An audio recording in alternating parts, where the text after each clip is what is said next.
Lagos, Nigeria. Décembre 2019. Pour la plupart des étudiants de l'université d'État, cette période de l'année n'évoque qu'une chose: le stress des examens de fin d'année et la hâte des vacances. Favour Dele Oladel a 22 ans. Elle est en dernière année de théâtre. Ambitieuse, lumineuse, aimée de tous. Ce week-end-là, elle profite de ses derniers instants en famille à Mo, une petite ville en périphérie de la mégalopole. Le lundi, elle doit impérativement être en cours. Elle embrasse ses parents, passe la porte et promet de passer un coup de fil dès son arrivée sur le campus. Mais cet appel n'arrivera jamais. Pendant des jours, le téléphone de Favour reste muet. Le silence s'installe. Puis, l'angoisse. Ce que sa famille ignore encore, c'est que Favour n'a jamais repris la route de l'université. Elle a accepté un détour de 200 km, 4 heures de route, pour rejoindre un homme en qui elle avait une confiance aveugle, son petit ami. Elle pensait rejoindre l'amour. Elle entrait en réalité dans un piège parfait, conçu pour l'amener dans l'antre d'un faux prophète et face à l'une des morts les plus horribles de l'histoire criminelle du pays. Au moment de son départ, Favour reçoit un appel d'Owolabi Adiko. Ils se fréquentent depuis à peine 2 mois. Il étudie la sociologie dans la même université. Owolabi insiste. Il veut qu'elle le rejoigne à Ikoyi-Ile, dans l'état d'Osun. Pour ne pas inquiéter ses proches, Favour ment gentiment. Elle dit à ses parents qu'elle s'arrête simplement voir un ami avant d'aller étudier. Elle monte dans une Honda grise. Lorsqu'elle arrive enfin à Ikoyi-Ile, après des heures de voyage, Favour est épuisée. Owolabi l'attend dans une petite maison d'hôte. Elle lui confie sa fatigue, son besoin de dormir. C'est alors qu'Owolabi joue sa dernière carte. Il lui propose de le suivre pour lui présenter son oncle. Il n'y a pas d'oncle. Cet endroit est le repère de la Solution Salvation Chapel, une église de façade. Une couverture pour dissimuler les activités d'un homme de 42 ans, Segun Philippe. Il se dit prophète. Il est en réalité un guérisseur traditionnel, un ritualiste. À l'intérieur, la trahison est immédiate. Owolabi saisit un pilon en bois, un coup violent, lourd, à la tête. Favour s'effondre sur le sol. Elle est encore en vie, inconsciente. C'est alors que le prophète Segun Philippe entre en scène. Armé d'un couteau et d'une machette, il commence l'innommable. Le corps de la jeune étudiante est méthodiquement démembré. La tête, les seins, le cou, les jambes sont prélevés. Le reste de son corps est jeté au fond d'un puits asséché, dans l'enceinte même de l'église. 2 jours plus tard, à Lagos, le père de Favour, M. David Dale Oladel, ne tient plus. Il se rend sur le campus. Personne n'a vu sa fille. Paniqué, il dépose une plainte pour disparition. La police criminelle se met en chasse. Les techniciens parviennent à traquer le signal du téléphone de Favour.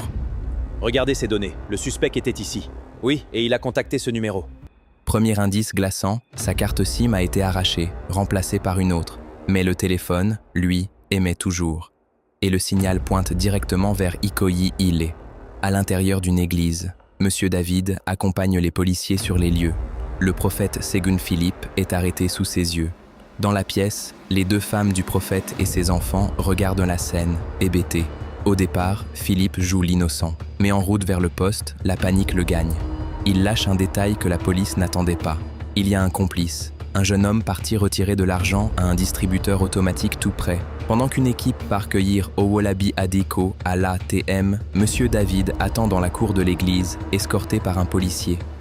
Son regard est attiré par une zone de terre fraîchement remuée, près d'un vieux mur. Il interroge la femme du prophète. Qu'est-ce qui est caché là? Elle lui répond, nerveuse, que ce n'est qu'un vieux mur maçonné récemment. Quelques minutes plus tard, Owolabi est ramené à l'église, les menottes aux poignets. Devant lui se tient le père de la victime. Monsieur David le regarde et lui pose une seule question, la question de toute une vie. Où est ma fille? La réponse d'Owolabi tombe, froide. Dénuée de la moindre humanité, elle est morte. La police s'approche du puits. L'exhumation commence sous la direction du commissaire Babatunde Kokumo. Ce qu'ils en sortent n'est plus qu'un tronc humain. Il manque la tête, il manque les seins. Monsieur David s'effondre. Le cauchemar est réel. Comment un étudiant de 23 ans en vient-il à sacrifier la femme qu'il aime? Pour les enquêteurs, les aveux vont révéler les rouages d'une dérive mystique et financière absolue. Tout commence des mois plus tôt. Owolabi Adiko est un étudiant en échec, mais surtout, sa famille coule. Sa mère, Bola Adiko, est le pilier financier de la maison depuis que son mari a perdu son travail. Elle gagne sa vie comme décoratrice d'événements. Mais les contrats se font rares, l'argent ne rentre plus. Persuadé d'être victime d'une attaque spirituelle, Bola enchaîne les pasteurs, cherche des réponses à ses cauchemars. Owolabi ne supporte plus de voir sa mère sombrer.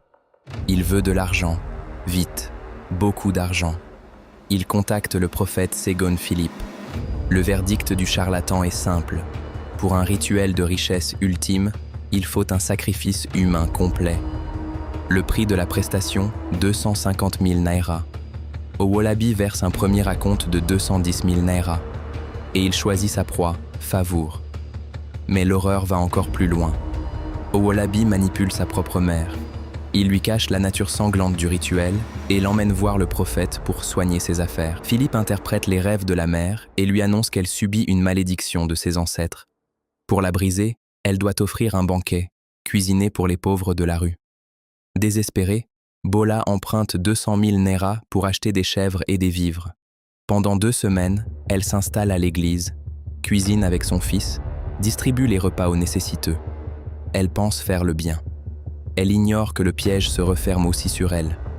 Le soir du 8 décembre, après le meurtre de Favour, le prophète apporte un récipient à Bola. À l'intérieur, un ragoût traditionnel, un stew.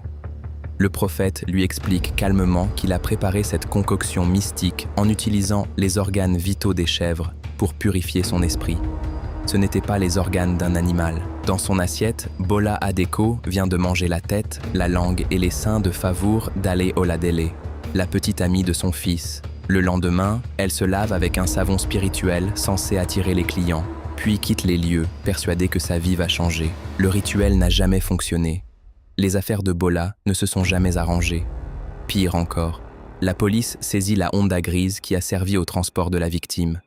C'est en venant naïvement réclamer sa voiture au poste de police que Bola Adeko est cueilli par les enquêteurs.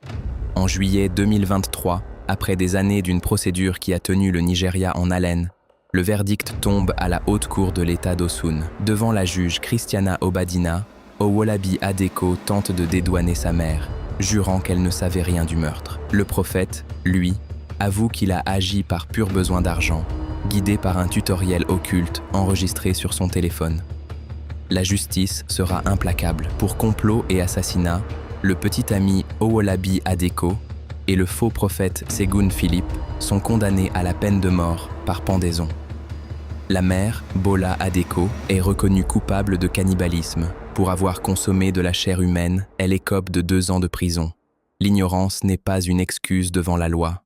Pour la famille Dele Oladele, ce verdict n'a pas un goût de victoire. Rien ne ramènera Favour. Elle avait 22 ans, des rêves de scène, un avenir à bâtir. Sa vie s'est arrêtée dans une église de l'horreur, sacrifiée sur l'autel d'une cupidité aveugle et d'une trahison sans nom. Une histoire terrifiante, gravée à jamais dans les annales du crime. Si ce récit vous a touché, n'oubliez pas de liker cette vidéo, de la partager et de vous abonner pour ne manquer aucune de nos prochaines enquêtes criminelles. Prenez soin de vous et méfiez-vous des apparences.